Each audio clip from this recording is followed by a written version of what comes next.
আজি বগৰী খাম ঠাণ্ডা ঠাণ্ডা বতৰত জ্বলা জ্বলা দি বগৰী আৰু আমাৰ বগৰী খানি আছে এয়া কাবাৰ খাবলৈ মন গৈছে নেকি যদি মন গৈছে জটপট আহি যাওক আমাৰ বগৰী পাৰ্টি হৈ গ'ল মানে বগৰী খোৱা হৈ গ'ল এতিয়া বগৰী খাই থাকিলেতো নহ'ব দুপৰীয়া ভাত বনাব লাগিব সেইকাৰণে একদম চিধা চিধিকে পাকঘৰত সোমাইছোই আৰু কি বনাইছো জানেনে ৰ'ব অকমান দেখুৱাই লওঁ এফালে বনাই আছো ভাত আৰু ভাততে দি দিছো 2-3টা তিতা কেৰেলা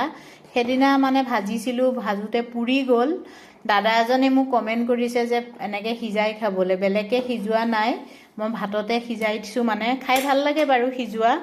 আৰু এফালে মাছ আৰু এয়া কি জানো শাকটোৰ নাম মই নাজানো বাৰু সেদিনা খুৰিয়ে দিছিলে মাছে দি পেলাই টেঙা শাক হয় জুল বনাই খালে ভাল লাগিব আৰু এয়া ব্ৰকলি ভাজি মানে ব্ৰকলি ভাজিম আৰু ব্ৰকলি ঠাৰিডাল মই পেলাই নিদিওঁ ভাজো আৰু এফালে এয়া চাওকচোন মটৰ উৰহি এই উৰহিটো খাই বহুত ভাল লাগে আজি অলপ দিন ধৰি মোৰ বহুত প্ৰব্লেম হৈ আছে মানে এই গেছৰ চৌকাটো নজ্বলে বেয়া হৈ আছে